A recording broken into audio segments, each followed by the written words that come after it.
Você já tentou mudar um comportamento ou construir um novo hábito e se sentiu frustrado? O processo de mudança, de fato, é algo complexo e muitas vezes gera frustração, tanto na gente quanto nas pessoas que muitas vezes a gente auxilia no processo de mudança.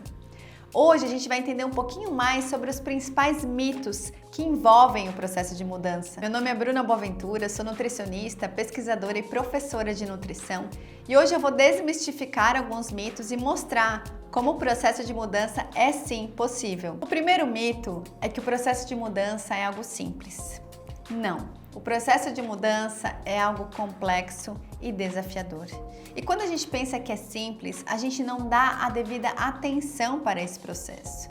O processo de mudança ele envolve reestruturação cognitiva, ou seja, ele precisa de tempo, precisa de atenção, ele precisa de estratégias eficazes para que ele realmente aconteça. Ou seja, não é numa simples consulta que a gente consegue mudar hábitos de uma vida inteira. Não é numa simples tentativa que a gente consegue mudar hábitos tão enraizados que a gente quer modificar na nossa vida. Ou seja, entender que não é simples e que é sim complexo nos faz dar a atenção devida a esse processo de mudança. E na realidade, as pessoas buscam uma eficácia para justamente encontrar o que dá certo para elas mesmas.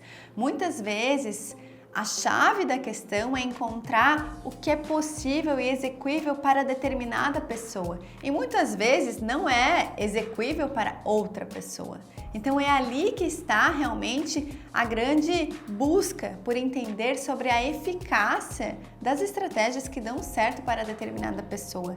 E ali muitas vezes está uma simplicidade na execução que vai possibilitar essa mudança que ela é complexa. E muitas vezes nós somos tentados a não acreditar que podemos mudar porque os outros parecem mostrar que é tão simples mudar, é tão simples consumir 4 frutas por dia, é tão simples beber 2 litros de água. E isso muitas vezes nos frustra nesse processo. Então, entender que a mudança ela é complexa, que ela não é simples e que a gente precisa encontrar algo que funcione para nós é uma grande chave para que a gente faça realmente a mudança acontecer. Mito 2. A mudança é apenas uma questão de força de vontade. A força de vontade é algo que é sim essencial em qualquer processo de mudança, mas a gente não pode depender apenas da força de vontade. A força de vontade, ela às vezes vai deixar a gente na mão. E quando ela deixar na mão, a gente precisa ter artifícios, estratégias, ações que vão permitir a manutenção dessa mudança de comportamento. Ou seja, quando a gente muitas vezes à noite tem um descontrole alimentar, come bastante, pede um delivery porque passou o dia estressante e nesse horário merece. A última refeição foi a hora do almoço, então tá com muita fome.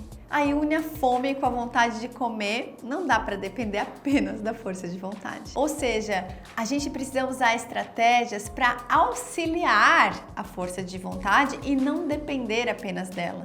Então, nesse caso, por exemplo, o problema é a fome descontrolada. Como controlar a fome? Talvez incluindo 1 ou 2 pequenas refeições durante a tarde, vai possibilitar com que à noite não haja esse descontrole alimentar. Além disso, eu posso arquitetar um ambiente para facilitar a adesão a um plano alimentar que eu queira seguir. Por exemplo, ter comida pronta, gostosa, prática, armazenada na geladeira ou no congelador, que vai fazer com que eu não peça, por exemplo, um delivery.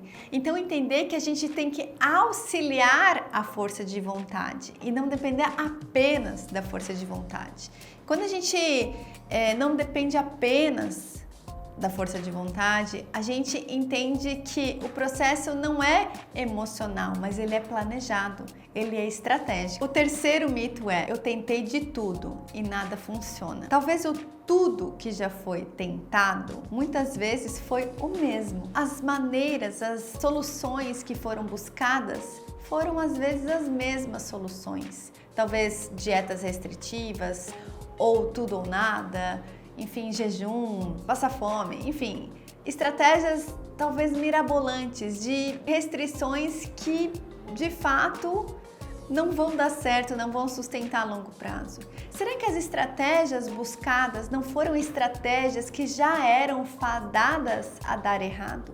Já não eram fadadas talvez a uma frustração? Então entender que tem muitas possibilidades, tem muitas vias, rotas alternativas para a gente alcançar a mudança que a gente tanto espera ou que a gente consiga fazer com que o nosso paciente tenha a mudança que ele tanto espera. A questão é entender quais caminhos foram utilizados das outras vezes que não deram certo. Por que não deu certo? Então entender que nem tudo foi testado e dar chance para tratamentos que sim podem dar certo. Então, dar essa esperança também para o paciente de que sim, ele pode confiar naquele tratamento. É um tratamento diferente do que ele já testou. E isso faz sim com que ele aumente a esperança, inclusive no seu autocuidado, no seu processo de mudança. Quarto mito: as pessoas não mudam de verdade. As pessoas mudam. As pessoas têm sim possibilidade de mudança. As pessoas têm sim como sustentar uma mudança.